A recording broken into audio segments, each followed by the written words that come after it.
여러분, 재고가 산더미다. 그래서 초유 사태가 터졌다.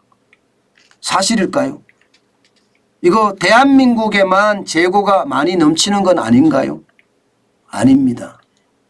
지금 전 세계적으로요, 재고가 굉장히 빠른 속도로 늘어나고 있습니다. 이거 한번 보세요. 지난 3월 기준으로 전 세계 재고 자산 증가액입니다. 970억 달러가 증가했습니다. 니혼게이자의 일본경제신문이 이게 보도한 내용인데요. 970억 달러면 지금까지 이게 쉽게 말하면 증가의 속도가 굉장히 빠른 거예요. 니혼게이자의 신문이 조사한 게 전 세계 2349개 상장 제조업체만 조사했거든요. 상장 제조업체. 그런데 이 2349개 상장 제조업체의 재고 자산 증가액이 970억 달러까지 늘어난다니까 아휴 진짜 많이 놀라는구나.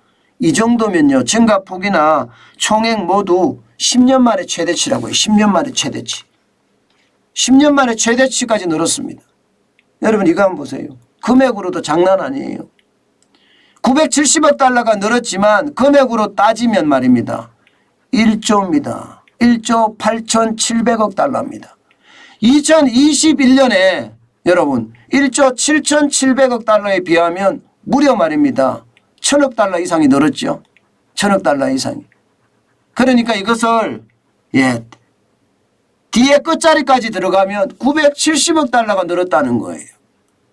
2019년 대비해 보면 지금 굉장히 많이 늘었죠. 2019년에는 1조 5천억 달러였고요. 2020년에는 1조 5,500억 달러였습니다.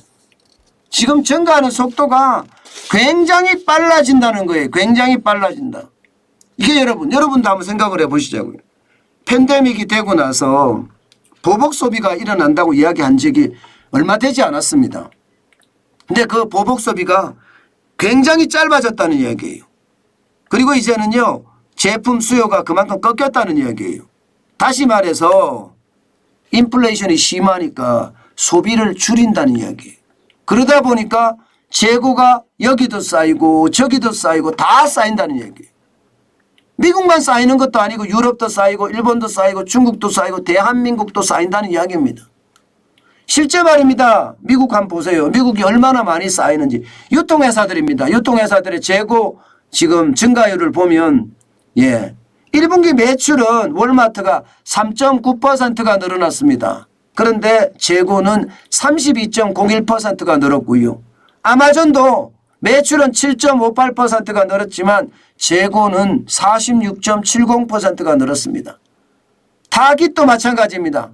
3.98%가 늘었지만 재고는요 43.12%가 늘어났고요. 홈디포도 3.75%가 매출은 늘었지만 재고는 31.91%까지 늘어나고 있습니다. 굉장히 빠른 속도로 늘어나는 거죠. 굉장히 빠른 속도로. 이렇게 늘어난다는 것은 여러분, 재고가 늘어난다는 것은 경기 침체를 나타내주는 신호입니다.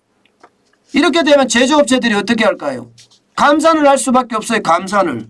실제로 감산이 들어갈 가능성이 굉장히 큽니다. 미국만 이런 건 아니라고 제가 말씀을 드렸잖아요. 대한민국도 이미 제가 여러분들에게 말씀을 드렸지만 지금 대한민국도 삼성전자만 하더라도 재고 자산이 53.9%가 늘어났어요. 우리 돈으로 따져서 32조 3,775억 원이 49조 8,477억 원 53.9%가 늘어날 정도로 사상 초유의 재고가 산더미가 돼가고 있는 겁니다. 게다가 재고 회전율도 지금 굉장히 늦어지고 있죠. TV만 하더라도 재고 회전율이 94일입니다. 이것은요 지난해 대비해 보면 2주가 더 늘은 거예요. 2주가 더 늘었다는 것은 말입니다. 그만큼 상황이 어려워졌다는 거예요. 소비가 안 된다는 겁니다. 실제로 말입니다. 삼성전자 베트남 스마트폰 공장 있잖아요. 근로자 조업 일수가 주 5일에서 주 3일로 감축시켰습니다. 주 5일에서 주 3일로. 실제 이제 침체의 어떤 모습이 본격화되고 있는 그런 상황이 연출되고 있는 겁니다. 여러분, 경제는요 그만큼 어려워지고 있다는 이야기입니다. 재고 자산이 많아지면 많아질수록 그만큼 심각한 상태라고 이야기할 수 있습니다. 물론 자동차는 좀 나아요. 글로벌 재고가 워낙 낮기 때문에 자동차는요 신차 재고 소진 조금 아직까지는 여유가 있습니다. 그러나 다른 가전이나 모든 것은 점점 어려워지는 그런 모양새로 간다는 거니까요. 제조업체도 그렇지만 유통업체가 지금 앞서 보시다시피 문제잖아요. 유통업체 같은 경우는 재고 회전율이 50에서 60일 정도 돼야 되는데 아마존만 하더라도 57일, 베스트바이는 74일이라고 이야기하잖아요. 이렇게 되면 여러분 제조업이 이게 공장을 닫는 문을 닫는 사태가 벌어지잖아요. 그러면 경제 전체에도 그만큼 치명상을 입을 수밖에 없다. 저는 그렇게 생각합니다. 치명상을 입을 수밖에 없다. 결국은 말입니다. 지금 신호 자체로 봐서는요. 경기 침체가 점점 다가오고 있다. 이런 얘기를 제가 안 할 수가 없습니다. 결국은 경기 침체가 현실화되는 거 제가 여러분들에게 여러 번 설명을 드렸는데 그게 지금 하나씩 지금 맞아 들어가고 있죠. 그래서 저는 더 안타깝습니다. 제가 작년까지만 해도 이거는 작은 구멍이야. 위기의 작은 구멍이었는데 이게 점점 커져서 지금 자칫 잘못하면요. 물이 넘치게 생겼어요. 저는 물이 잘못 넘치면 뚝까지도 다 허물어뜨릴 수도 있다고 생각을 하거든요. 점점 그런 모양새로 가고 있어서 솔직히 발빠른 대응이 일어나지 않는다면 경기 침체는 어쩔 수 없는 상황이 되겠구나 그 생각 저는 하고 있습니다.